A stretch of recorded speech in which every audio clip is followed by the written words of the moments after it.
Attendez le 13 avril 2023, quand je vais avoir 70 ans, vous allez en entendre, j'en suis sûre. Je ne lirai rien ce jour-là, Bliss était la Sophie d'avant en janvier.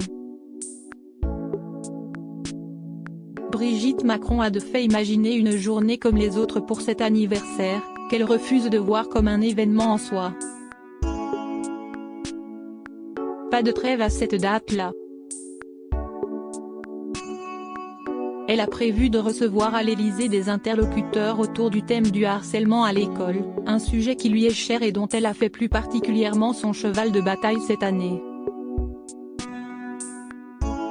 Elle qui aime organiser des pots ou des anniversaires surprises pour ses collaborateurs, est aussi généralement à la manœuvre en première ligne pour orchestrer des fêtes familiales avec ses 2 filles, son fils, ou certains de ses 7 petits-enfants, âgés de 7 à 16 ans. Mais elle préfère par-dessus tout souffler ses bougies en tête-tête avec son mari.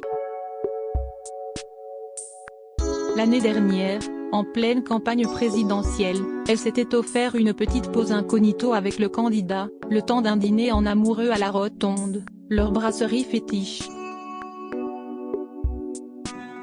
La première dame, discrète sur son anniversaire, assume néanmoins le temps qui passe, et les 24 années de différence avec son époux. Les Français auraient sans doute préféré une première dame plus jeune. Je sais, on est un couple atypique, on a 24 ans d'écart, je comprends que ça puisse étonner, qu'on ne nous comprenne pas, mais je ne comprends pas l'agressivité, a-t-elle confié au Monde. Avec l'âge, je suis plus calme, plus mesurée, poursuit-elle dans le magazine S. Ce qui fait qu'on vieillit bien, selon elle, c'est d'accepter que certains jours, ce ne soit pas top. L'humour, qu'elle pratique au quotidien, l'aide à relativiser la course du temps. Brigitte Macron évacue le stress grâce à l'activité physique. Elle marche beaucoup, pas un jour sans qu'elle ne s'échappe du château pour une longue balade, et fait du vélo le week-end à la lanterne. Autre condition de sa forme, elle ne saute jamais un repas et taquine volontiers ses amis qui se plaignent d'avoir toujours faim alors qu'elles n'ont picoré qu'une petite salade au déjeuner. L'humour, qu'elle pratique au quotidien, l'aide aussi à relativiser la course du temps. Est-il question que Beyoncé vienne rendre visite au couple présidentiel prochainement à l'Élysée? Elle ne la laissera pas seule avec Emmanuel, elle est trop belle, plaisante aussitôt Brigitte Macron dans les couloirs de l'Elle Madame, se souvenant de la pochette d'album de la chanteuse, sculpturale presque nue, perchée sur un cheval. D'un naturel positif et enjoué, l'épouse du président ne s'arrête pas non plus à ses petits bobos. Hyperactive, elle connaît ses limites et n'hésite pas à imposer son propre tempo. Ainsi n'a-t-elle pas accompagné le président dans son voyage éclair en Chine la semaine dernière, préférant inaugurer un nouvel institut LIVE, l'Institut des vocations pour l'emploi, à Marseille, avant de se rendre dans une autre structure à Valence.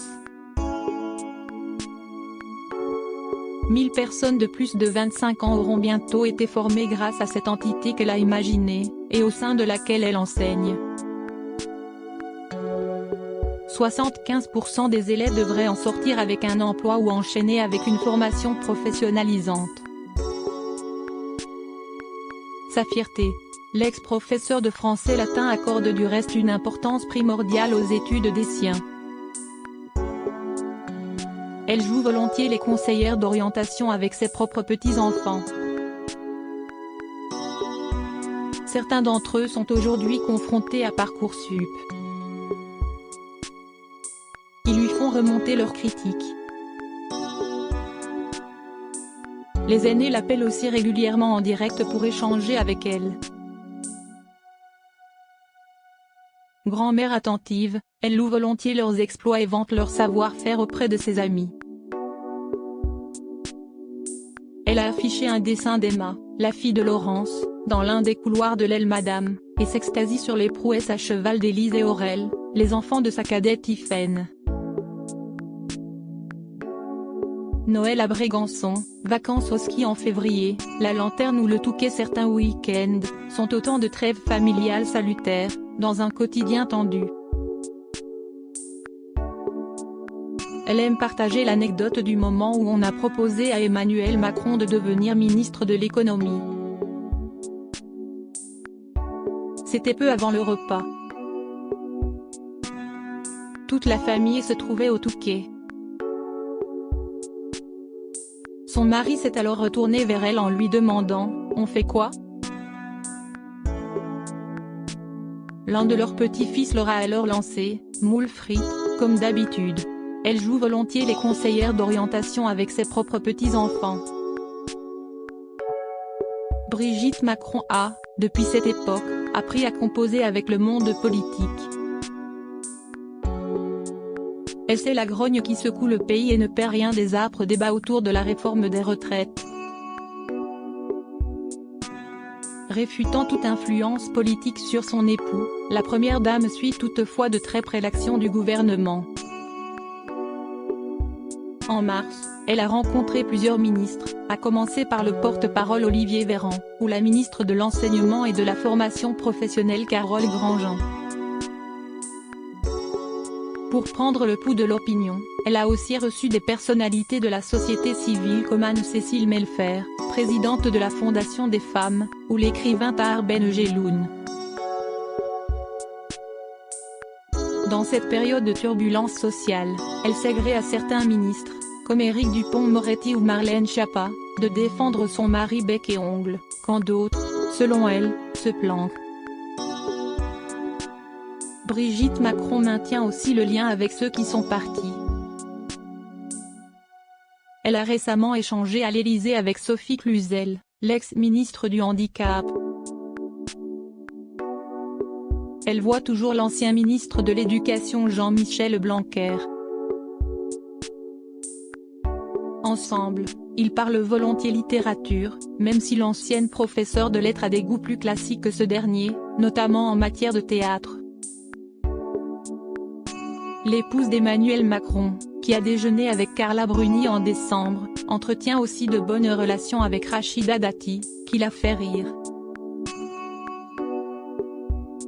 Selon Le Point, elle lui aurait conseillé d'inscrire sa fille adolescente, victime de harcèlement scolaire dans son collège, à Franklin, l'établissement privé parisien dans lequel elle a, par le passé, enseigné.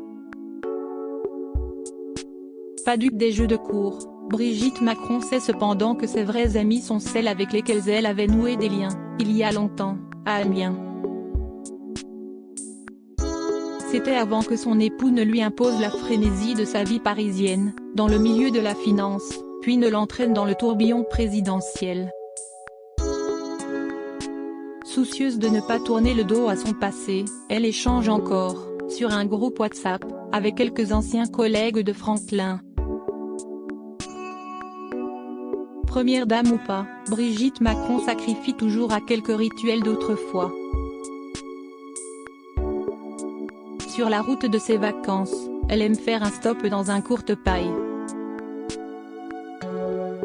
Ce fut encore une fois le cas au retour de ses congés d'hiver, du côté de Limoges. Malgré les crispations de la rue vis-à-vis de la politique de son époux, son côté Girls Next Door séduit. Invité pour recevoir un prix au Quai d'Orsay, l'ex-champion de NBA, Tony Parker a lancé « Quand les organisateurs m'ont convié, je leur ai répondu, si Brigitte Macron est là, alors je viens ». Le champion a senti qu'il aurait face à lui une femme à l'aise, bien dans son âge et dans ses baskets. Cet article est à retrouver dans le Gala N degré 1557 disponible dans les kiosques le jeudi 13 avril 2023.